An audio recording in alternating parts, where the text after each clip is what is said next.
Bien, hermanos, vamos a seguir con nuestro estudio del Evangelio de Jesucristo. Ya hace tiempo que estamos viendo una de las características fundamentales y esenciales del Evangelio verdadero, que es la mortificación del pecado. Ya estamos esta es la parte número 24 acerca de este tema, y hemos estado viendo los últimos 7 domingos, con una excepción en el medio, pero los últimos 7 domingos que tratamos este tema, en Gálatas capítulo 5, ahí vamos a ir una vez más, estamos avanzando en este texto, viendo acerca del pecado remanente que hay en nosotros y cómo tratar con estas cosas según la obra del Espíritu Santo en nuestras vidas. Fuimos avanzando desde el versículo 1 y ya estamos en el versículo 22.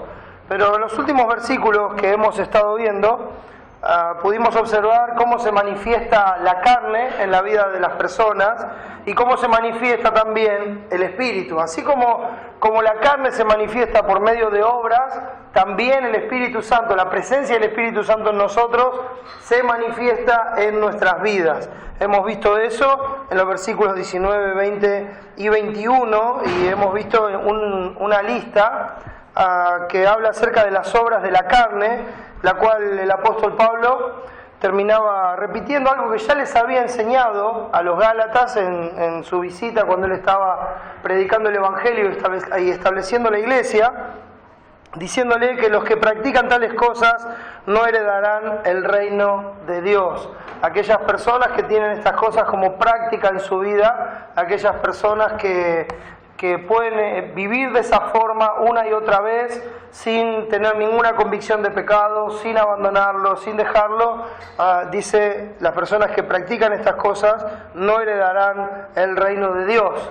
Y en contraste a esto, tenemos el versículo 22 que empieza diciendo más, pero el fruto del Espíritu es amor, gozo, paz, paciencia, benignidad, bondad, fe, mansedumbre, templanza, contra tales cosas no hay ley. Entonces vemos que se manifiestan las obras de la carne y que en la vida de los cristianos se manifiesta el fruto del Espíritu Santo. Como vimos en los versículos anteriores, dice que el Espíritu está en nosotros y se opone a nuestra carne. Esto quiere decir, mis hermanos, que el fruto del Espíritu Santo es oposición a las obras de la carne. O sea, si hiciéramos una comparación en el listado anterior, donde las obras de la carne se hacen manifiestas, con las características del fruto, como dijimos, el fruto en singular, y nos da por lo menos 9 características en este lugar de cómo se expresa. Vamos a ver que cada una de esas características que vamos a ir mencionando son una oposición directa. O sea, usted no puede, por ejemplo, como dice en el versículo 19, hablando de las obras de la carne, adulterio, fornicación, inmundicia, lascivia, idolatría, decir que hace estas cosas con amor, gozo, paz. ¿Me explico? Uno no puede decir que tiene enemistades, pleitos, celos, ira, y decir que eso lo hace con paciencia, con benignidad, con bondad. ¿Ves? Son cosas totalmente contrarias. Entonces, la guía del Espíritu Santo no solamente nos lleva a dejar de hacer lo malo, sino que nos lleva a hacer lo que trae la gloria a Dios. Para eso está el Espíritu Santo en nosotros como un sello, como un anticipo de esa herencia que está reservada para nosotros en los cielos. Entonces, cuando hemos ido avanzando, vemos que si el Espíritu nos guía, se hace evidente su fruto en el carácter de cada uno de los cristianos.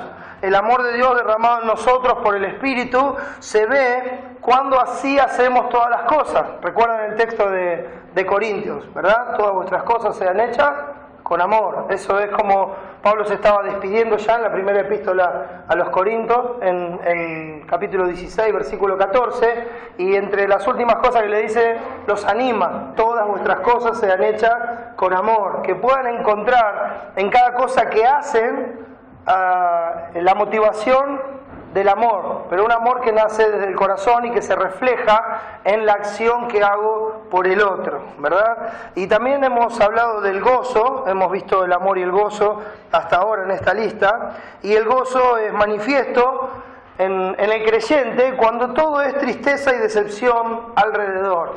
Hermanos, el gozo no es simplemente un sentimiento alegre, sino que es un estado constante de gracia en el cristiano. Es un estado constante de gracia. No es un sentimiento alegre del momento, no es un sentimiento como la felicidad que tiene que ver con las circunstancias exteriores y con que se cumplan nuestras metas y deseos o que pase algo bonito, sino que el gozo es un estado constante de gracia en el cual estamos por la obra de nuestro Señor Jesucristo. Y hoy vamos a tratar de avanzar un poco más en esta lista. Y le animo a que si de repente se perdió alguna parte anterior, porque hermanos, todo esto está ligado una cosa con la otra, está unido, entonces tal vez pueda escuchar los audios anteriores que están grabados, guardados, y los puede escuchar para repasar y ver cómo llegamos aquí, porque hoy estamos hablando específicamente de estas características del fruto. Entonces vamos a leer una vez más el versículo clave en todo esto, que es el 24, para ver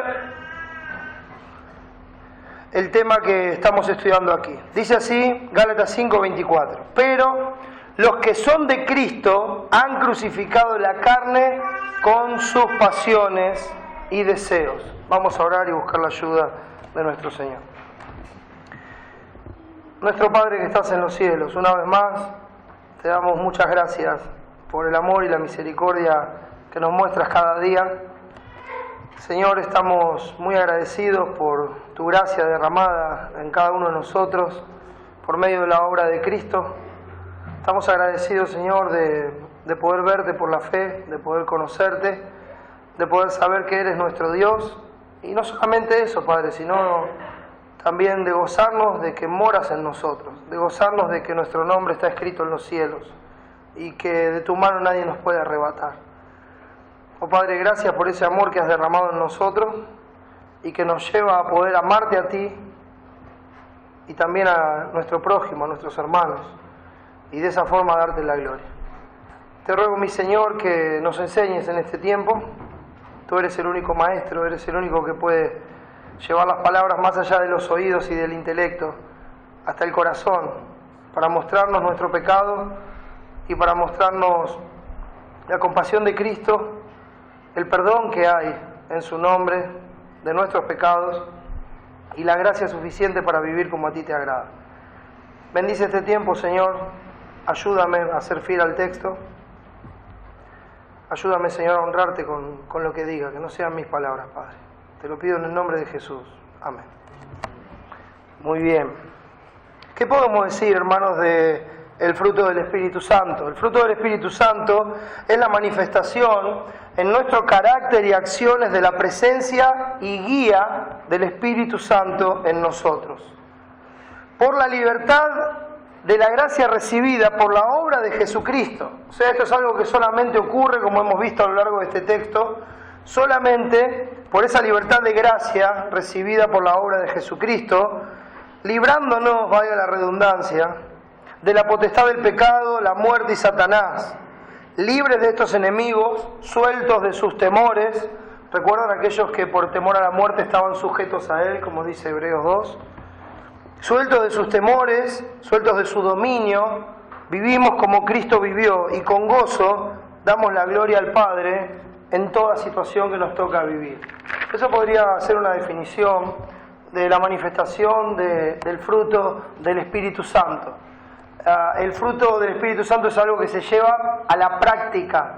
No es nada más que un sentimiento en el corazón, no es nada más que algo que uno atesora en su corazón, es algo que se traduce en acciones, es algo que se traduce en hechos. Es como dice Juan cuando dice, amemos en hechos y en verdad, y no solamente de labios y en palabras, sino en hechos y en verdad. Esto tiene que verse en la práctica, no es solamente un convencimiento que uno tiene y uno dice, bueno, el Espíritu Santo fue derramado en mí, entonces en mí hay amor, hay gozo, hay paz, hay paciencia, benignidad, bondad, fe, mansedumbre, templanza.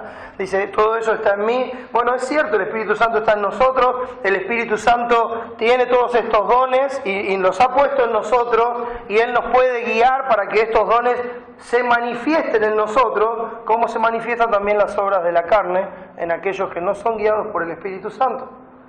Entonces, cuando estamos hablando aquí del fruto, no estamos hablando de una paz interior que esto produce, sino que estamos hablando del cambio de carácter en la vida de cada uno de los cristianos, que al fin y al cabo, hermanos, como siempre decimos y sabemos que la palabra nos enseña, es el propósito para el cual fuimos salvados. Fuimos salvados con el propósito de ser hechos conformes a la imagen de Jesucristo, y es el Espíritu Santo, por medio de la obra de santificación, que el que completa este proceso en cada uno de nosotros.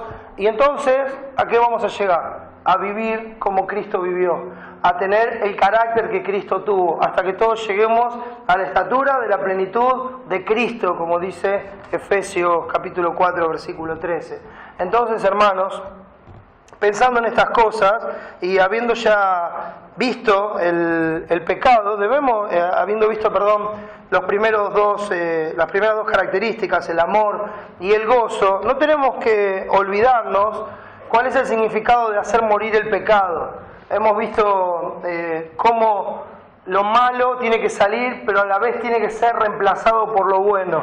Hacer morir el pecado no es, hermanos, solamente dejar de hacer lo malo. No es solamente eso. La única forma en que se hace morir el pecado en nosotros, ese pecado que Cristo ya inutilizó, ese pecado que Cristo ya llevó a la mínima expresión, ese pecado al cual ya le fue quitada la potestad sobre nosotros, la única forma de hacer morir ese pecado, aparte de dejar de hacer lo malo, es también cubriendo ese vacío con lo que a Dios le agrada. Si nosotros no conocemos lo que a Dios le agrada, entonces no podemos hacer morir el pecado. Si nosotros no conocemos qué es lo opuesto a lo que mi carne quiere, qué es lo que tengo que hacer en lugar de eso que antes estaba acostumbrado a hacer, entonces no puedo hacer morir el pecado.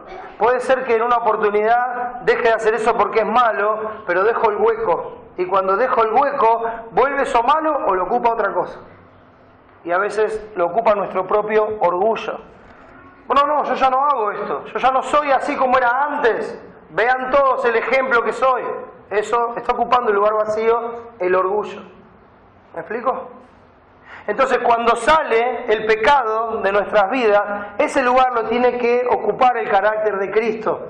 Obviamente estamos hablando de humildad, estamos hablando de amor, estamos hablando de una persona que reconoce siempre la gracia de Dios. No exalta sus logros, lo que él dejó, lo que él pudo hacer. No, porque eso le está dando lugar al pecado de orgullo. No, lo que hace es exaltar siempre la gracia de Dios. Lo que hace es decir, Dios obró en mi vida, es su gracia, no soy yo. El apóstol Pablo lo decía así. Dice, no he sido yo, sino la gracia de Dios en mí. Por la gracia de Dios soy lo que soy. Entonces, habiendo visto el amor y el gozo, hermano, vamos a ir al tercero en esta lista, que es la paz. Pues el fruto del Espíritu es amor, gozo, paz. Paz. La palabra en griego es eirene. Esta palabra aparece en todo el Nuevo Testamento, salvo en Primera de Juan. Es el único lugar donde no se encuentra. Y en todos lados tiene la misma definición, a veces distintas aplicaciones en la parte práctica, pero siempre la misma definición. Se trata de relaciones armónicas con Dios y con los hombres. Se trata de estar en paz, sin conflicto. Ahora, ¿qué representa esto en la parte práctica de nuestra vida? ¿Cómo se puede manifestar esa paz que nosotros tenemos? Y obviamente es fácil tener paz cuando todo está en paz alrededor. Pero aquí estamos hablando de algo que va a traer gloria a Dios, de algo que va a exaltar el nombre de Dios. No es el momento donde todo es paz, alegría, armonía, donde todo nos va bien, donde se va a exaltar la paz que solamente Dios puede dar, la paz que este mundo no entiende, la paz que dijo Jesucristo, mi paz os dejo,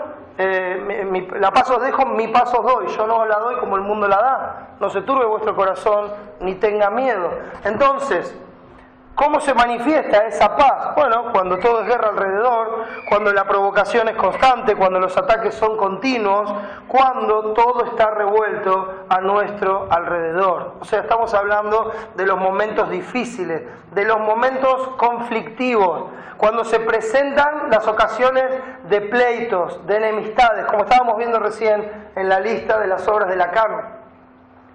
Cuando hay, como dice la lista, vamos a verlo, enemistades, pleitos, celos, iras, contiendas, disensiones, herejías, envidias, homicidios. Esos son los momentos en los cuales se manifiesta la paz como fruto del Espíritu Santo. En lugar de hacer estas cosas, se está en paz. Y ahora vamos a ver de qué manera. El contraste, hermanos, es muy claro. Si ustedes recuerdan, guarden Gálatas que ya volvemos, Isaías, el capítulo 57, un texto muy conocido que nos habla del estado de una persona sin Dios.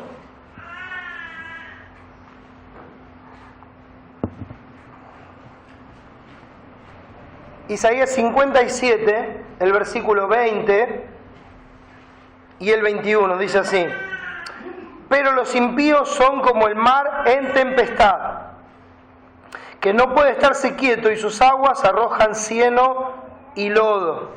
No hay paz, dijo mi Dios, para los impíos. Ahora, ¿cuándo hace este contraste el Señor? Presta atención a los dos versículos anteriores. Dice así: he visto sus caminos, pero le sanaré, y le pastorearé, y le daré consuelo a él y a sus enlutados. Produciré fruto de labios, paz, paz al que está lejos y al cercano, dijo Jehová, y lo sanaré. Nosotros estábamos lejos de Dios y fuimos hechos cercanos por la sangre de Cristo, dice Efesios 2:12. ¿Y cómo fue esto? Él hizo la paz entre ambos pueblos, ¿verdad? Por medio de la cruz. Por medio de la cruz Él hizo la paz y de ambos pueblos hizo uno, hizo un solo hombre. Pero el contraste es que los impíos, aquellos que no conocen a Dios, aquellos que rechazan a Dios, dice, son como el mar en tempestad. Acá está hablando del carácter, de cómo viven. Como el mar en tempestad. ¿Cómo es un mar que está en tempestad? Es un mar que está siempre turbado, que está siempre arrastrado de un lugar a otro por todo viento que hay sobre él. Es un mar que está encrispado, es un mar que no puede estar quieto. Y eso pasa con el incrédulo. No haya paz, no haya paz. Tiene metas en su vida, logra distintas cosas, pero nunca encuentra paz. Nunca encuentra paz. No hay paz, dijo mi Dios, para los impíos. ¿Por qué esto es así? Muy bien, vamos a ver cuál es la base de nuestra paz y lo vamos a ver en Romanos. Romanos, el capítulo 5, creo que es bien conocido este pasaje también. El versículo 1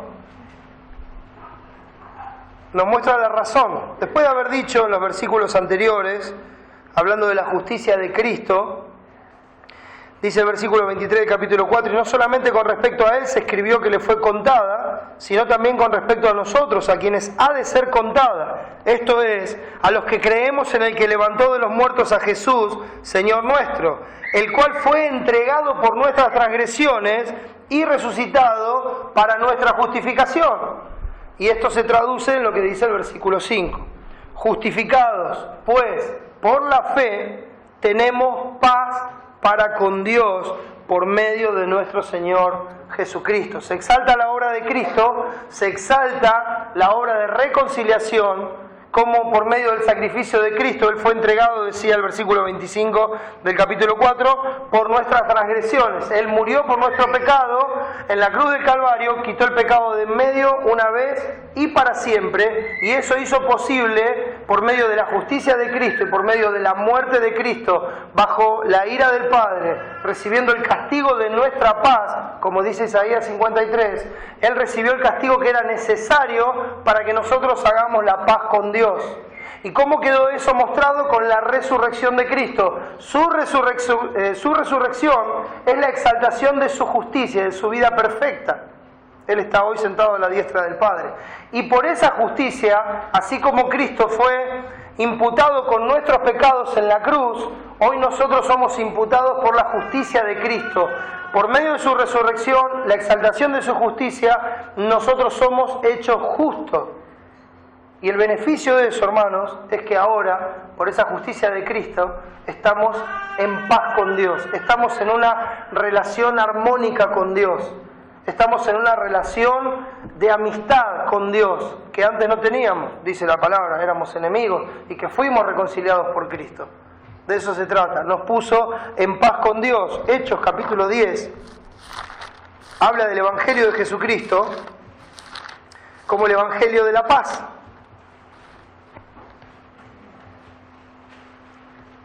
Hechos capítulo 10, el versículo 36, dice así: Dios envió mensaje a los hijos de Israel anunciando el Evangelio de la paz por medio de Jesucristo. Este es Señor de todos. Entonces, Él envió mensaje anunciando el Evangelio de la paz. El Evangelio de Jesucristo, como ya lo hemos visto en mensajes anteriores, es el Evangelio de la paz. Ahora mírelo en el capítulo 13. Porque otra vez va a encontrar esta relación entre la justificación y la paz con Dios.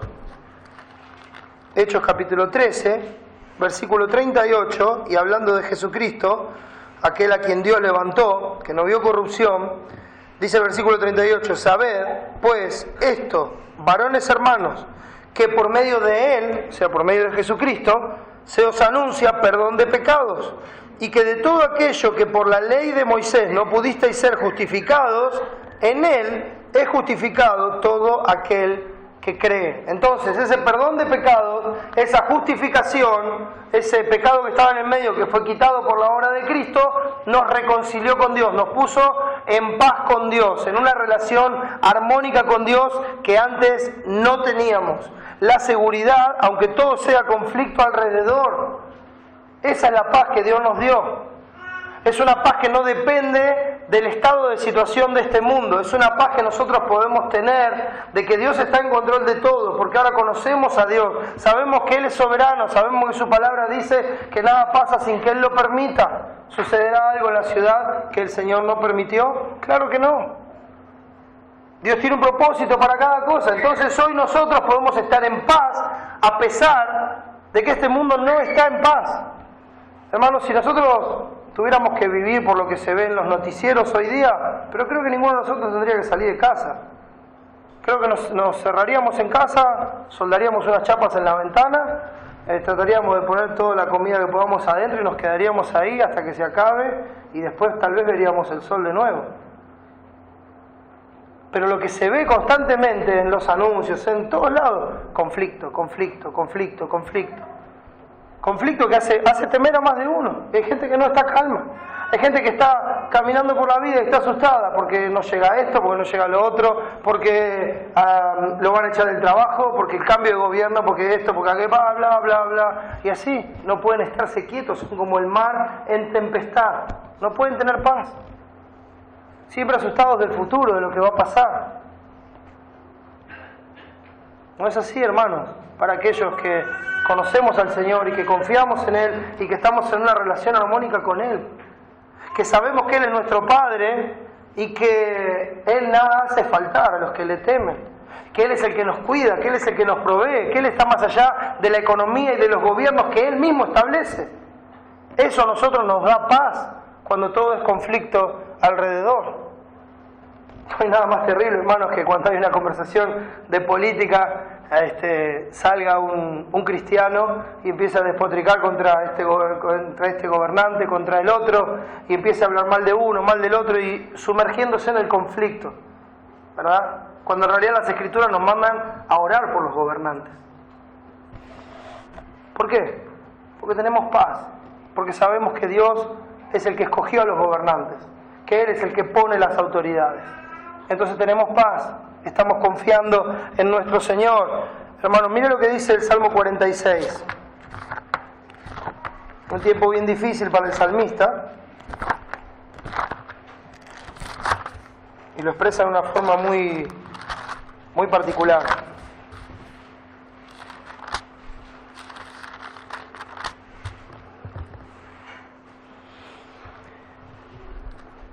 Salmo 46, versículo 1 dice así: Dios es nuestro amparo y fortaleza, nuestro pronto auxilio en las tribulaciones. Por tanto, no temeremos, aunque la tierra sea removida y se traspasen los montes al corazón del mar, aunque bramen y se turben sus aguas y tiemblen los montes a causa de su braveza. ¿Sabe que aunque todo tiemble alrededor, el que conoce a Dios sabe que Él es el amparo y la fortaleza y está en paz? Está en paz con Dios.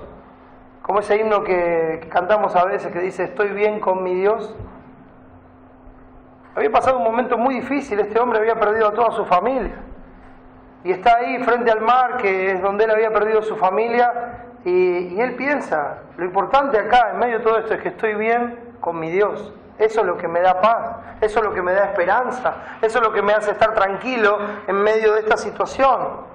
No confunda paz con ausencia de sentimientos o de dolor, porque muchas veces nos toca enfrentar situaciones que son dolorosas, que nos parten el alma, como decimos habitualmente, pero aún así, en medio del dolor, podemos tener paz y consuelo en nuestro Señor. Entonces, fíjense la característica de los hijos de Dios con relación a la paz. Mateo capítulo 5, el Sermón del Monte. Una de las características que resalta es el versículo 9. Mateo capítulo 5, versículo 9, cuando está hablando de los bienaventurados, voy a leer nada más que la característica de los bienaventurados. Dice así: bienaventurados los pobres en espíritu, los que lloran, los mansos, los que tienen hambre y sed de justicia, los misericordiosos, los de limpio corazón, y aquí dice los pacificadores en el versículo 9. ¿Por qué? Porque ellos serán llamados hijos de Dios. Luego habla de padecer persecución y vituperios, todo por causa del nombre de Cristo, como una bienaventuranza también. ¿Y cómo puede ver uno como una bienaventuranza el hecho de que lo estén maltratando, de que lo estén persiguiendo, de que lo estén insultando, de que estén diciendo toda clase de mal, mintiendo contra uno? ¿Cómo puede verlo como una bienaventuranza? Por la paz que Dios nos ha dado por medio de Jesucristo. Y eso los lleva a ser pacificadores. ¿Ves? Cambia de un estado pasivo a un estado activo. El Hijo de Dios tiene que ser un pacificador, no un generador de conflictos, sino uno que hace todo lo posible para terminar los conflictos. Uno que hace todo lo posible para que los conflictos se resuelvan. Dice Primera de Pedro, capítulo 3. Primera de Pedro, capítulo 3, en una cita que hace el apóstol, inspirado por Dios, del salmista, en el Salmo 34,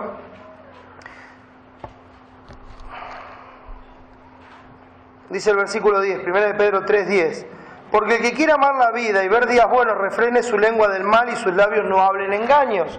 Y el 11 dice: apártese del mal y haga el bien. Esto es lo que estuvimos hablando. Saca lo malo, pone lo bueno. ¿Y qué dice? Busque la paz y sígala. Busque la paz y sígala. Esto implica una acción. No es solamente encontrar la paz, sino buscar la paz y seguirla.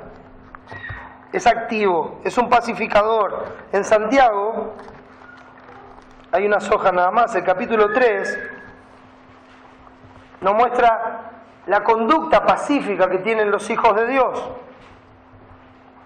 El versículo 13, Santiago 3, dice así: ¿quién es sabio y entendido entre vosotros? Muestre por la buena conducta sus obras en sabia mansedumbre. Pero si tenéis celos amargos y contención en vuestro corazón, no os jactéis ni mintáis contra la verdad, porque esta sabiduría no es la que desciende de lo alto, sino terrenal, animal, diabólica. Porque donde hay celos y contención, allí hay perturbación y toda obra perversa. Pero la sabiduría que es de lo alto es primeramente pura, después pacífica, amable, benigna, llena de misericordia y de buenos frutos, sin incertidumbre ni hipocresía, y el fruto de justicia se siembra en paz para aquellos que hacen la paz. Aquellos que hacen la paz, aquellos que son pacificadores. Hermanos, tener paz en medio del conflicto no significa no contestar, darse vuelta e irse. Eso no es paz en medio del conflicto. Eso hasta se puede considerar una respuesta áspera. ¿Vio cuando dice el texto de Proverbios, la blanda respuesta quita la ira, mas la palabra áspera hace subir el furor? ¿Sabe quién es el pacificador? El pacificador es el que ve el conflicto, quiere terminar ese conflicto, pero no ejerce un conflicto mayor para terminar el conflicto, sino que trata de buscar la raíz del conflicto y trata de darle una solución, humillándose a sí mismo. Busca resolver el conflicto, no huye del conflicto, sino que busca resolver el conflicto a la luz de la palabra, a la luz de las Escrituras, en oración constante con el Señor y tratando de llevar esa relación a una relación armoniosa. Ese es el pacificador. Ese es el que está poniendo la paz en acción. Es el que se distingue, porque nuestra naturaleza nos lleva a, como dice Santiago capítulo 4, ¿de dónde vienen las guerras y los pleitos entre vosotros? ¿No es de vuestras pasiones las cuales combaten en vuestros miembros? Eso es lo que nos lleva a nuestra naturaleza. Nuestra naturaleza pasional nos lleva a querer tener la razón, a querer ganar, a que lo que importa es mi opinión y no la del otro, etcétera, etcétera. Nos lleva a tratar de imponer por la fuerza, con violencia o como sea, un conflicto mayor para resolver. Eso no es un pacificador. El pacificador busca la raíz del conflicto y anima al otro a estar en paz con Dios y con los hombres. Eso hace el pacificador, lo hace con compasión, como decíamos acá. La sabiduría que es de lo alto es primeramente pura, después pacífica, es amable, benigna, llena de misericordia.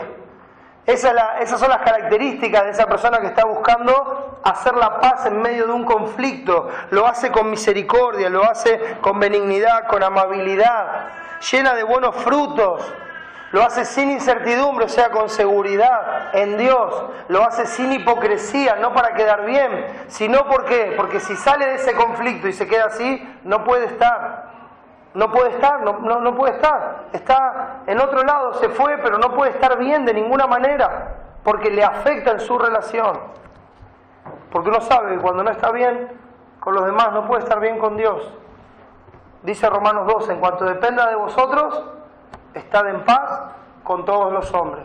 Entonces el pacificador busca hacer todo lo que está al alcance de sus manos, para estar en paz con los demás. No quiere decir que siempre resulte bien, pero uno tiene que examinar la situación y ver, yo hice todo lo posible para estar en paz con los demás. Hice todo lo que está a mi alcance, hice todo lo que mi Señor me enseñó, hice todo lo que mi Señor me recomienda en la palabra para estar en paz. Entonces ese es el examen que tenemos que hacer. En cuanto dependa de vosotros, estad en paz con todos los hombres. Después el resto es tarea de Dios. El pacificador no genera los conflictos, Él los disipa. Esto es totalmente contrario a algo que Dios aborrece, que está en Proverbios capítulo 6. Con esto vamos a terminar con esta característica del fruto. Proverbios capítulo 6 nos muestra la conducta contraria. Proverbios 6, versículo 16 dice así: 6 cosas aborrece Jehová, y aún 7 abomina su alma: los ojos altivos, la lengua mentirosa, las manos derramadoras de sangre inocente, el corazón que maquina pensamientos inicuos, los pies presurosos para correr al mal, el testigo falso que habla mentiras y el que siembra discordia entre hermanos. Eso es todo lo contrario a un pacificador y es una de las 7 cosas que Dios aborrece y abomina. Acuérdese que abomina es una palabra fuerte porque es algo que a uno le da náuseas, es algo que a uno le da asco hasta el punto de querer vomitar por esa situación. Y Dios abomina estas actitudes. No es algo que tenga que ver con el carácter de Dios. Entonces, hermanos, el Hijo de Dios es conocido por ser pacificador. Y hermanos, ¿sabe qué? Muchas veces pensamos esto en relación a nuestro andar diario en distintos lugares, y está bien, porque así lo tenemos que ser. Pero hermanos, creo que esta tarea empieza en casa, en la familia. Creo que el Hijo de Dios tiene que buscar eso, no generar los conflictos, no empezarlos, sino que tiene que buscar que haya paz, buscar que Dios reine en el hogar, que sea exaltado, buscar que no haya discusiones, que no haya pleitos, que no haya contiendas, que no haya enemistades en casa, en el matrimonio, con los hijos, con la familia, la relación entre hermanos en casa, estoy hablando de hermanos de sangre. Porque si uno no hace eso, donde está todo el día, difícilmente luego lo pueda llevar a cabo en la iglesia, en el trabajo, en todos los lugares donde está. El Hijo de Dios se lo conoce por ser un pacificador. Y esa característica tiene que estar en nosotros porque es producto, es un brote del Espíritu Santo en nosotros. Mas el fruto del Espíritu es amor, gozo, paz, paciencia. En cuarto lugar encontramos la paciencia. Y aquí vamos a ver un poquito de qué se trata. La palabra para paciencia, y esto va a ser interesante, hermanos, es macrothumia. Macrothumia. Si no se me trabó la lengua, es como una D y S. Es un poco difícil de... Es un idioma muerto, créanme, hermano. Macrothumia. Ahora, creo que ustedes me han escuchado varias veces hablar de la palabra paciencia y usar el término griego hupomone. ¿Lo recuerdan? Bueno, son dos tipos de paciencia diferentes y enseguida van a ver la diferencia. Esta palabra macrothumia también se traduce en otros pasajes de la Biblia como longanimidad. Longanimidad. Las dos se pueden traducir como paciencia porque en el sentido amplio de la palabra las dos implican paciencia. Cuando hablamos de paciencia, que es la prueba, cuando la prueba de nuestra fe produce paciencia, está hablando de esa constancia de ánimo, ¿sí? Constancia de carácter para seguir aún bajo la presión de las circunstancias adversas que nos tocan vivir. La prueba de nuestra fe produce paciencia, nos da esa constancia de ánimo. Hupomone, o sea, hupo, debajo, nos pone, aunque estamos debajo de presión, debajo de las circunstancias que son adversas y difíciles, tenemos el carácter para aún en esas circunstancias seguir adelante y darle la gloria a Dios. Ahí hablamos de circunstancias. Y longanimidad, mis hermanos, es exactamente lo mismo, es una constancia de carácter para seguir bajo la presión, pero en este caso, cuando las personas no son adversas. Recién hablábamos de circunstancias, pero ahora estamos hablando cuando la persona nos es adversa a nosotros. O sea, cuando hay una persona que es difícil de soportar, como dice la palabra. Es interesante, ¿no?, que la Biblia diga que uno de los unos a otros en la iglesia es soportándoos los unos a los otros. Sobrellevad los unos a las cargas de los otros, compartía hoy Javi, ¿no? Si la Biblia da esto como un mandamiento, como una práctica, como una característica del cristiano, es porque, hermanos, hay muchos momentos en los cuales los hermanos somos difíciles de soportar. Y Dios nos anima a soportarnos los unos a los otros.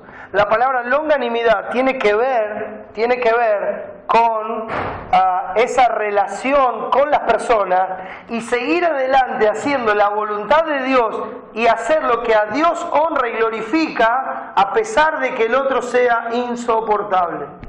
Y no estoy hablando solo de cristianos, puede ser en el trabajo. Me acuerdo cuando Pedro dice que hay que sujetarse a los amos, aún a los difíciles de soportar, ¿verdad?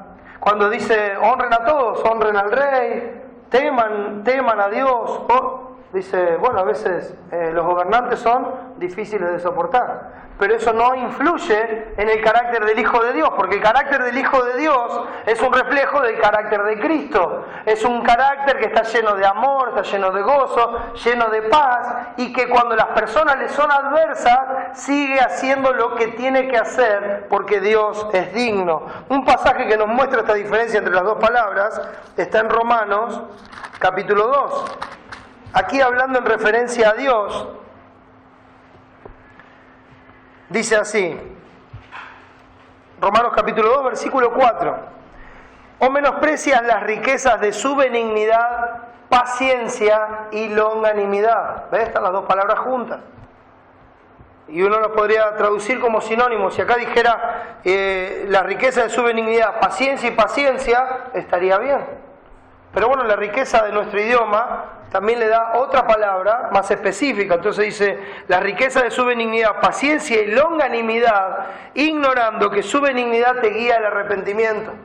Poder ver en Dios cómo Dios tuvo longanimidad para con nosotros, que éramos sus enemigos, sus adversarios, y que a pesar de esa condición nuestra de enemistad con Dios, Él en su paciencia, en su misericordia y en su benignidad nos guió al arrepentimiento. ¿Lo puede ver, hermano? Nosotros somos llamados a tener ese tipo de carácter, a tener ese carácter, a no estar reaccionando por lo que el otro hace, sino que nuestras reacciones tienen que estar basadas en que Dios es digno. Y ese conocimiento de Dios, esa paz con Dios, esa amistad que tenemos ahora con Dios, la presencia del Espíritu Santo es la que se opone para que en lugar de buscar un pleito, una enemistad, un conflicto, entonces nosotros tengamos longanimidad y soportemos la presión que muchas personas nos ponen por conocer a Dios, por amar a Dios o porque les gusta, ¿verdad? Y en esas circunstancias dar la gloria a Dios. Ahora, hermanos, recuerde esto. ¿Qué es dar la gloria a Dios?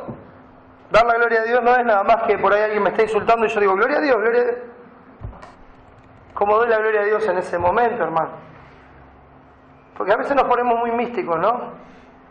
Entonces no hacemos las cosas bien. Dar la gloria a Dios es hacer, por medio de nuestro carácter, una correcta manifestación de los atributos de Dios. O sea, que el carácter de Dios se vea en nuestro carácter. Entonces, cuando una persona me es adversa, hoy lo vimos con Pablo, ¿no? No les haya tenido en cuenta. Sí, ahí en 2 Timoteo 4:19, ¿verdad, Javi?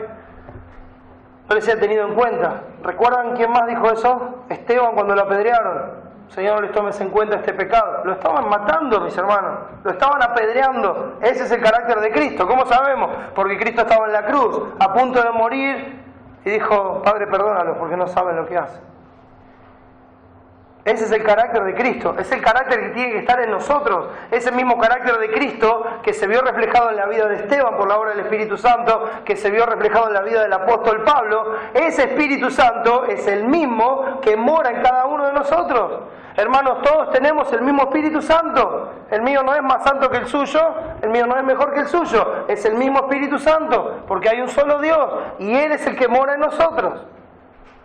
Entonces no es cuestión de que aquellos hombres pudieron porque fueron hombres excelentes, o sin duda fueron hombres excelentes, pero no lo hubieran podido hacer si no hubiera sido por la obra del Espíritu Santo en sus vidas. Y de la misma forma, la palabra nos está llamando a nosotros a hacer morir el pecado y seguir la guía del Espíritu Santo para que en lugar de hacer lo que nuestra carne quiere, hagamos lo que trae gloria a Dios, mostrando el carácter de Cristo en nuestras reacciones y acciones en los momentos difíciles. Este es el ejemplo de Cristo. Juan capítulo 18. Juan capítulo 18.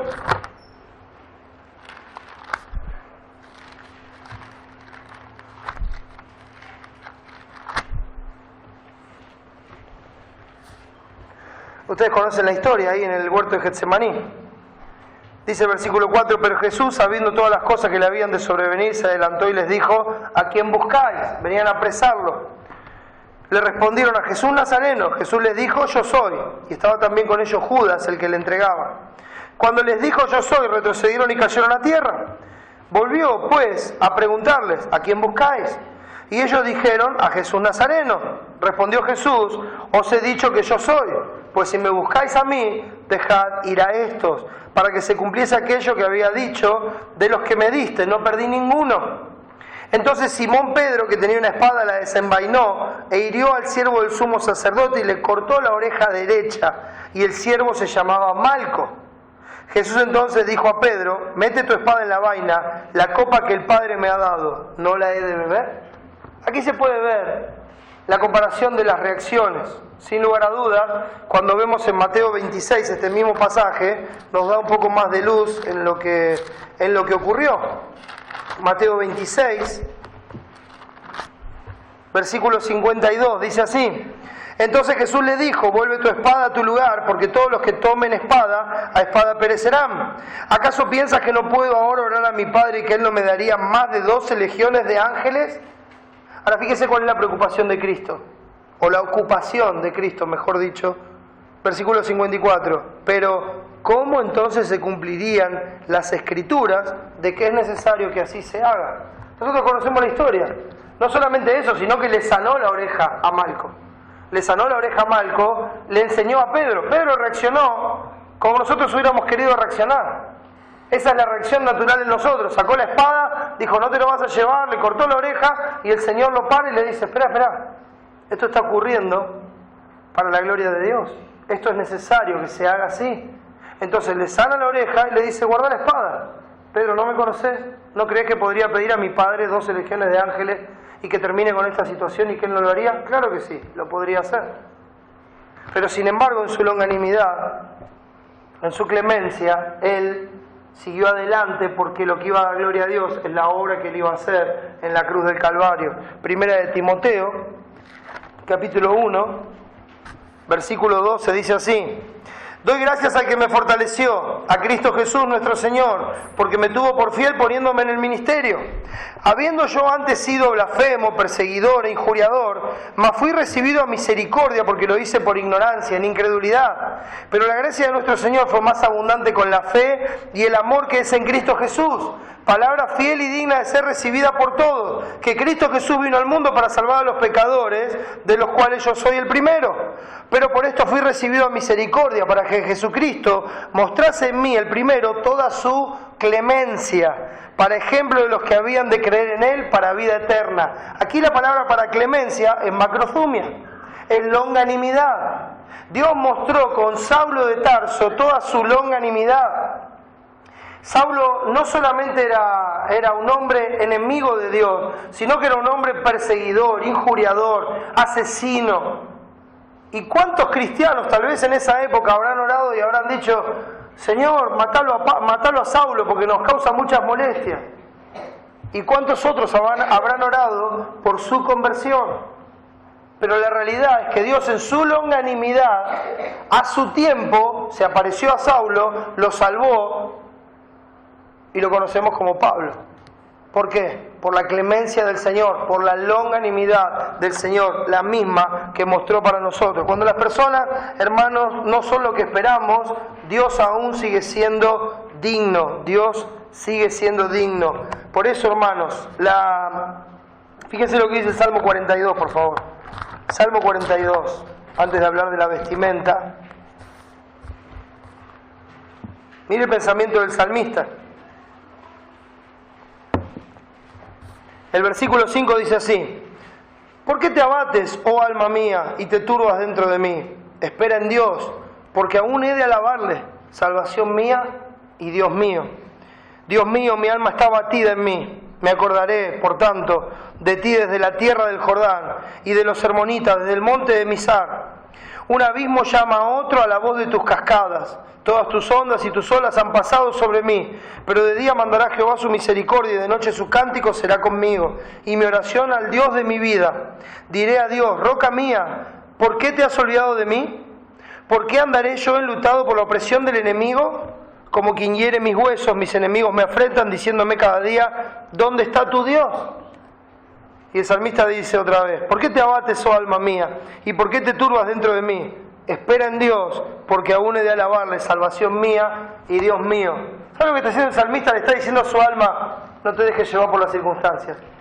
Tenemos que alabar a Dios. Tenemos que honrar a Dios, tenemos que darle la gloria a Dios. Es cierto, hay muchos adversarios, hay muchos que nos están oprimiendo, hay muchos que se levantan en nuestra contra. Pero ¿sabes qué? No te abatas, alma mía. Levántate, tenemos que alabar a Dios. Él es nuestra salvación, Él es nuestra confianza. Esperemos en Él, descansemos en Él y vamos a darle la gloria. Eso es lo que está mostrando el salmista. Por eso decía que la longanimidad debe ser nuestra vestimenta. Colosenses capítulo 3, el versículo 12, Dice así: vestidos pues como escogidos de Dios, santos y amados, de entrañable misericordia, de benignidad, de humildad, de mansedumbre, de paciencia, soportándonos unos a otros. La paciencia ahí es macrothumia, o sea, longanimidad. No se va a olvidar de esta palabra.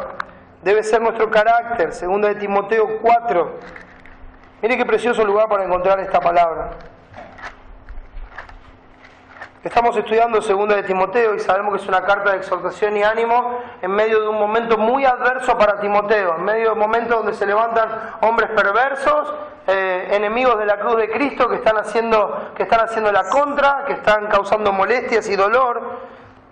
Y Pablo lo anima así a Timoteo y le dice, capítulo 4, versículo 1: te encarezco delante de Dios y del Señor Jesucristo, que juzgará a los vivos y a los muertos en su manifestación y en su reino, llamando a Dios como testigo.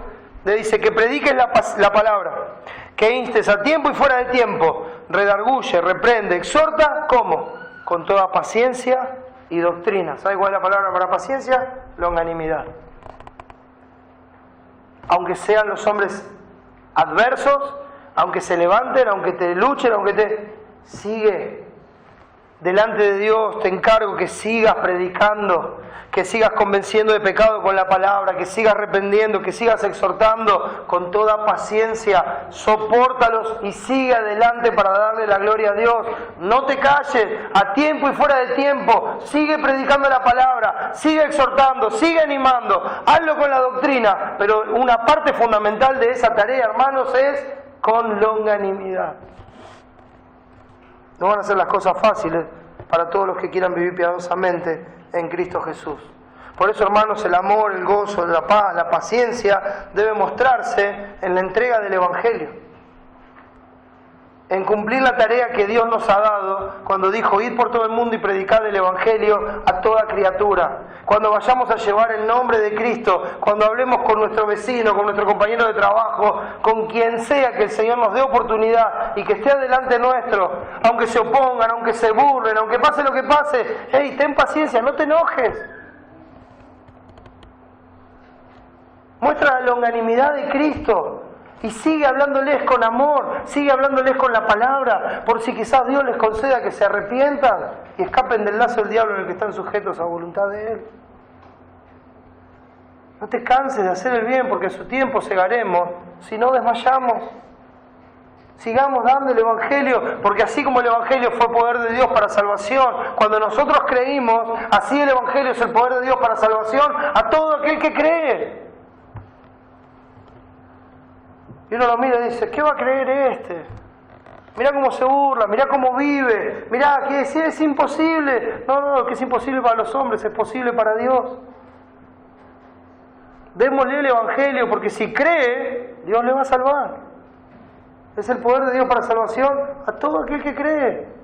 ¿Cómo saber quién va a venir a Cristo y quién no? Vayamos y prediquemos el Evangelio y hagámoslo de esta forma, con longanimidad.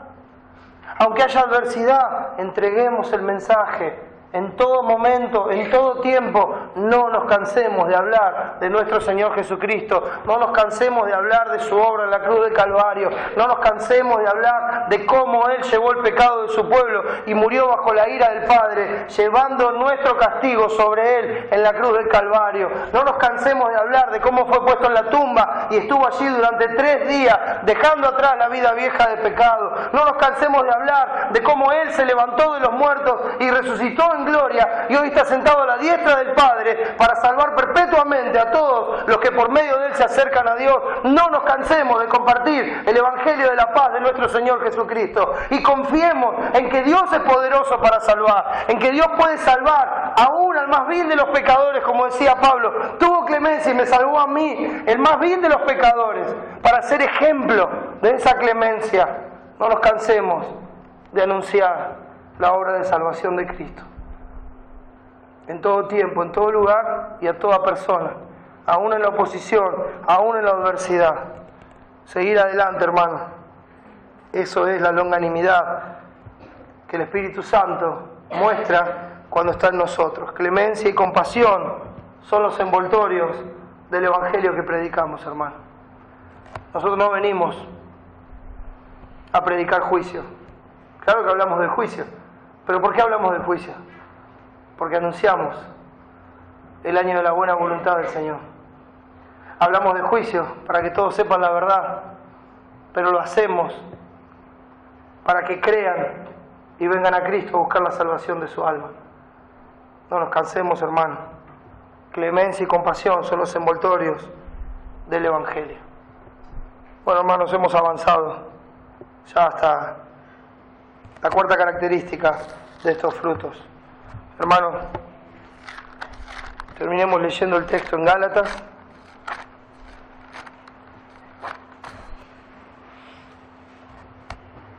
Y meditemos en él.